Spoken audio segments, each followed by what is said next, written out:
One of the biggest killers of the goth culture today is not the outside world of it, it's goths. The way that they gatekeep certain things is just a little bit sad. It just personally gives me the ick to see how other goths treat other fucking goths online, especially younger ones. Because I do remember what it was like when I first started trying properly to make goth friends and have more to do with the goth community, just to be told basically that I was pathetic by people in their early 20s to 40s. Anyway, I'm in my 30s now when you can fuck. Here's what I fucking looked like when I was trying to get into goth stuff. I had a very weird thing about Black Veil Brides. And I mean, I loved Black Veil Brides. I don't care. I was that kind of fucking like Black Veil Brides emo thing. I don't care. I love that makeup. I still do. I still like doing like black metal makeup. It's just different now. Also, it was a weird thing that we all did to just over edit photos, but I liked it. This poor sod didn't stand a fucking chance in college, but yeah, bless her. Just bless her. I went out and got a fringe and I thought that I was all that. Anyway, one of my less gothy looks actually looked like this. I saw a bunch of bandanas one day and I just felt like getting into bandanas. It wasn't really my thing, but yeah, why not? But you get it. We all started somewhere. Anyway, at some point, I finally went out and I started talking to friends, and we had a lot of fun. Most goths could be found in the clubs. You would find us at fucking Steel Steps, looking over all of Sheffield. That's my best mate right there, Liz. Sorry, love. But that was us. These are what the goths used to look like back in my day. Anyway, me and Liz went weird for a bit. We won't talk about that. But yeah, anyway, some of the biggest gatekeepers that I personally see for the goth subculture is other goths. Naturally, there's also the whole political stance of non-conforming and stuff like that, but I don't want to sound weird to say the word non-conforming because I'm still embarrassed by how people used to treat me.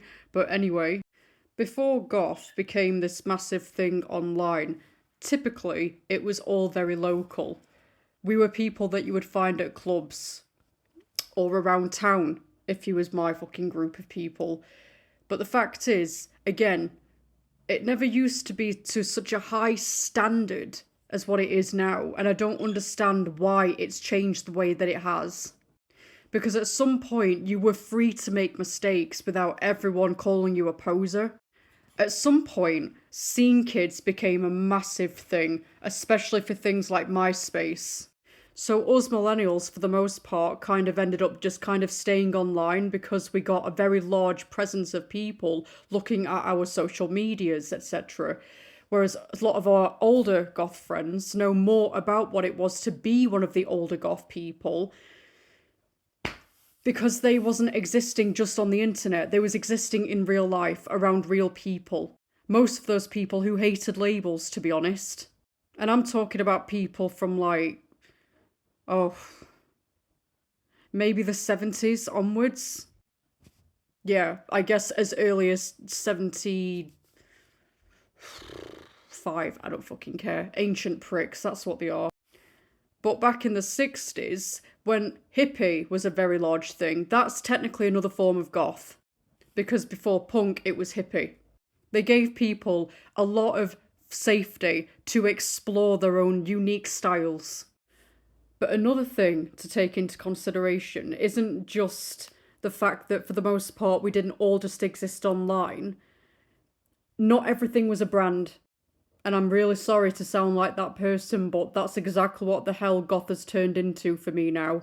Looking at everyone exist online as a brand, not a person.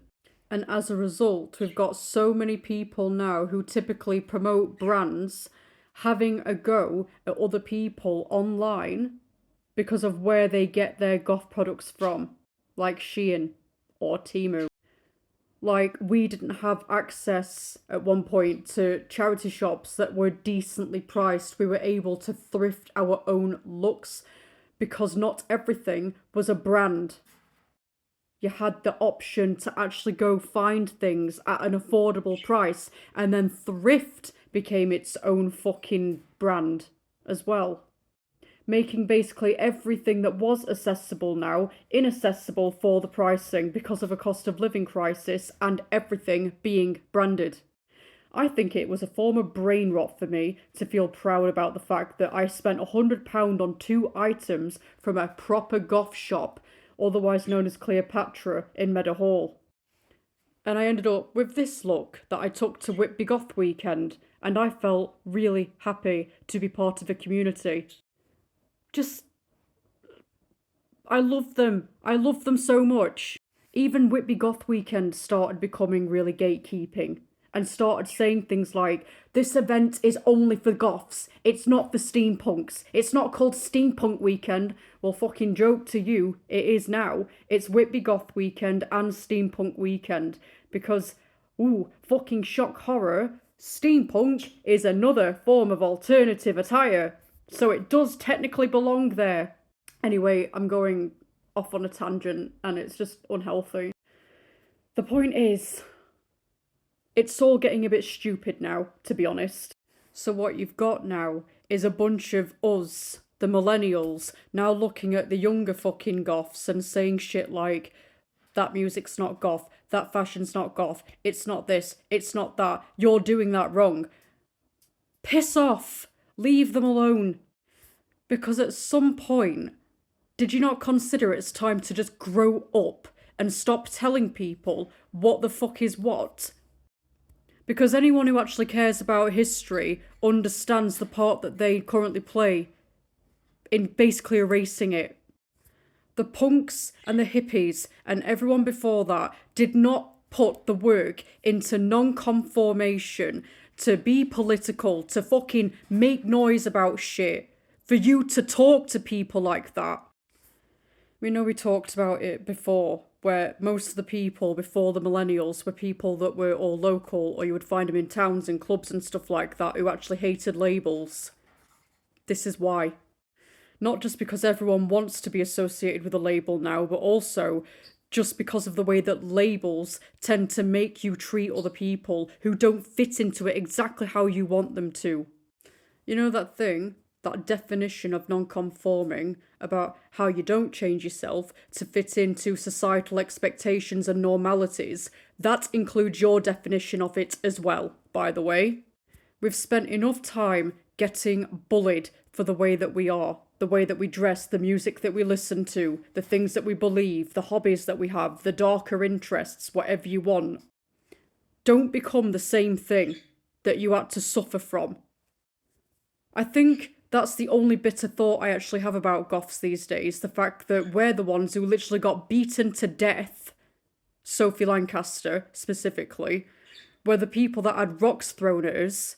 My neighbours did this to me, threw rocks at me, calling me dirty.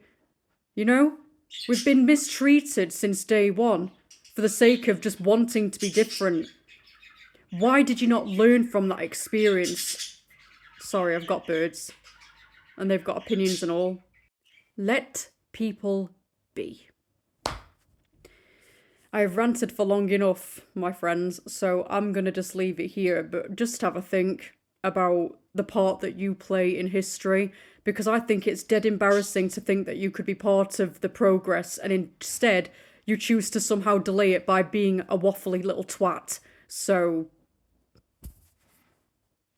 just kiss the brick, you know, next time you feel like lobbing it at an innocent person. See ya.